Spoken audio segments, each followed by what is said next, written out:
In the years since the Tate LaBianca trial and the release of the book Helter Skelter, especially, Charles Manson has, of course, become the topic of interest for various pieces of media. Manson has been referenced in various pieces of music, and in the previous video I made about this topic, Phil Ansamo has referenced Charles Manson a lot in his music. And of course, he is not the only one. There are many, many others. But today, for part 2 in this series, which I did want to make in 2025, but here we are in 2026, which already dates myself, but anyway. So here's part 2 that I've been wanting to make for a while. I wanted to talk about Eyehategod, which is actually one of my favorite bands.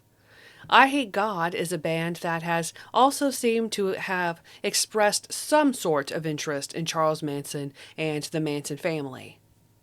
So, for reference to people that don't know, Eyehategod is a metal band from New Orleans, Louisiana, which started in 1988. Longtime members include Mike Williams and Jimmy Bower. Mike Williams is the singer, Jimmy Bower is one of the guitarists. It is important to note, actually, too, that Jimmy Bower has also played in a few bands with Phil Ansamo, such as, of course, Down and Superjoint Ritual, of which both bands have actually mentioned Charles Manson in their songs. In an interesting twist of fate, the first time I ever saw Eyehategod was actually when they headlined at a show in Denton, Texas with Goat Whore. I saw them the first time in April of 2023. I went up there to see Goat Whore actually play, and I also wanted to do some exploring in the Copeville, Texas area, which, if you are familiar, is part of the areas that Tex Watson grew up in. When I went to see the show, I was actually wearing my Superjoint Ritual shirt because it actually has a drawing of Charles Manson on it.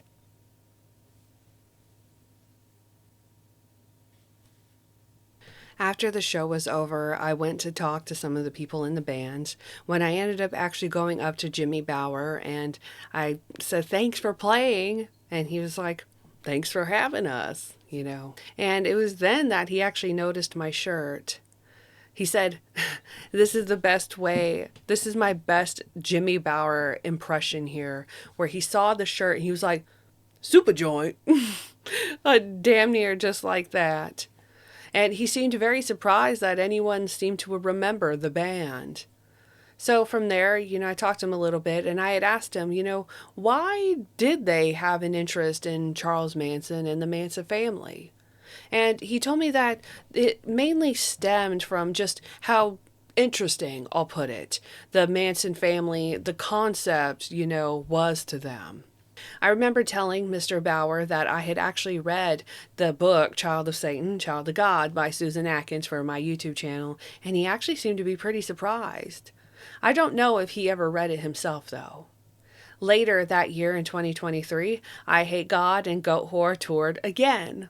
And in September of 2023, I saw them play in Houston. After that show, I was looking at the merch table and I saw Mike Williams' poetry book. And included in it is a quote from Charles Manson.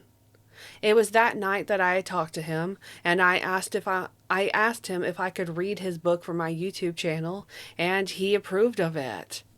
Funny enough, Mike had written a poem in that book that's actually called Hostage Mariah, which I just thought, that is so crazy. What an interesting twist of fate. And actually, I also have that book right behind me. So this is Mike Williams' poetry book, poem book, poetry book.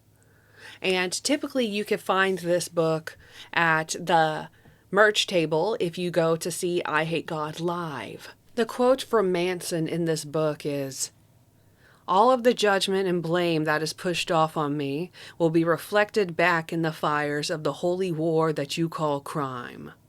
Your deceit is reflected." So after that, I saw Eyehategod again, but quite a bit later, on November 5th of 2024, which was actually Election Day 2024. So they had played with Crowbar, a couple other bands, I believe it was Cavalier Conspiracy. So after I Hate God set, I had a chance to actually talk to Mike Williams again because I was hoping that he would sign my copy of his poetry book, which he did. I had him sign it right at the Hostage Mariah poem. As I went through my purse to grab the book, I actually had another book with me, which was actually Paul Watkins's book, My Life with Charles Manson, which, if you're familiar with my channel, you know that I read his book on here. So that book popped out of my purse, but the back was facing us.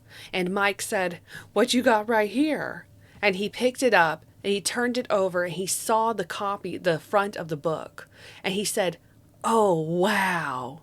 He was so surprised. I don't think he probably ever saw that book in person.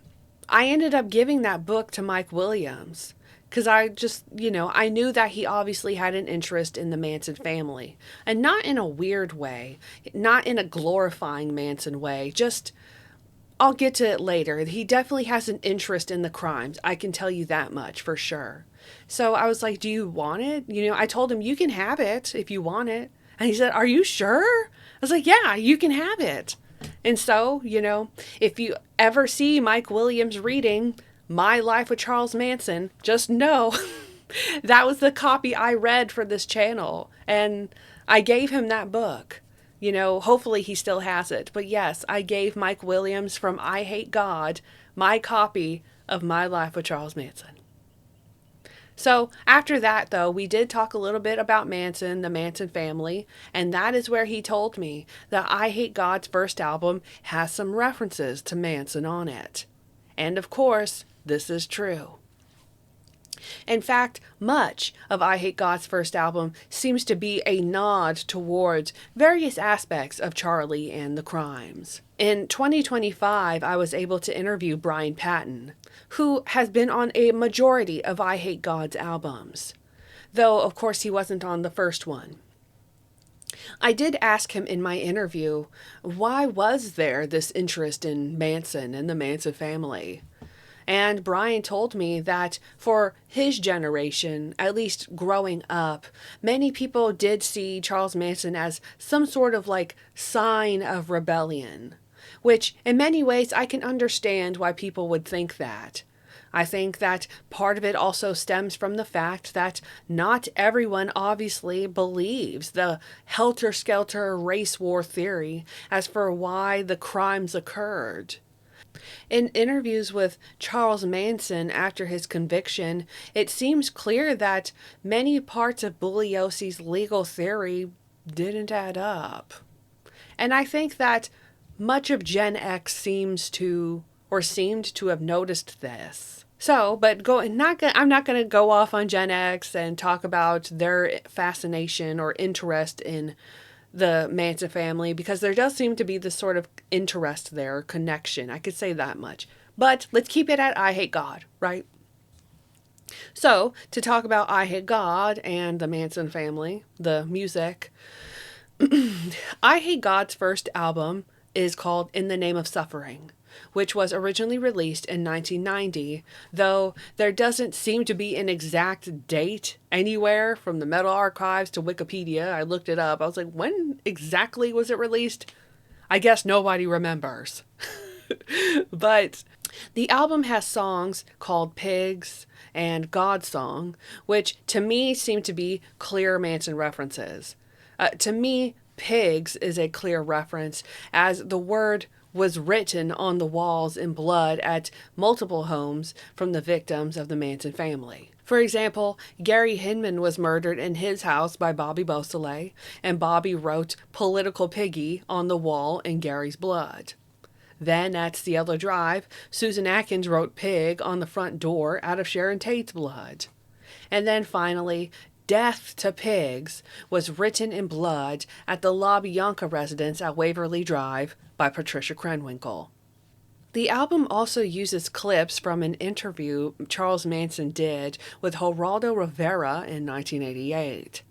The lyrics to the song, as they're called, some people will say, they're literally just quotes from Manson from this interview, where if you watch the entire interview, you come to find out that Charles Manson wasn't nearly as crazy, I think, as Geraldo Rivera was. An honorable mention off this album to me would be the song Children of God. I might be looking a bit more into this than necessary, but I do wonder if perhaps the title of the song might have been a reference to Susan Atkins' book, Child of Satan, Child of God. But I might just be a little too Mansoned out. I don't know. There don't seem to be any references to the Manson family on Eyehategod's second album, though, interestingly enough. But on their third release, Dope Sick, there is an interesting piece of trivia, which, honestly, just quoting it from Wikipedia itself, it says, the recording sessions were infamously chaotic and involved the studio owner repeatedly calling Century Media, which was their record label, to ask if the band was mentally unstable and threatened to kick them out. This particular incident occurred after Mike Williams attempted to record the sound of smashing glass for the introduction for the album by smashing a bottle on the floor of the studio. In the process, he slashed open his hand and bled all over the studio floor, and this recording is what made it to the record as the introduction to their first track, My Name is God, I Hate You. One of the band members, it's not named who, then apparently smeared the words hell and death to pigs in Williams's blood. We don't know who wrote in blood. I mean, it could have been Mike himself. We don't know. But it is clear to me that the death to pigs part was once again a reference to what was written on the wall at the La Bianca house. So far, that seems to be it for references of the Manson family in Eyehategod's music, though I do kind of wonder if they'll ever reference them again. And that's it. I hope you enjoyed the video.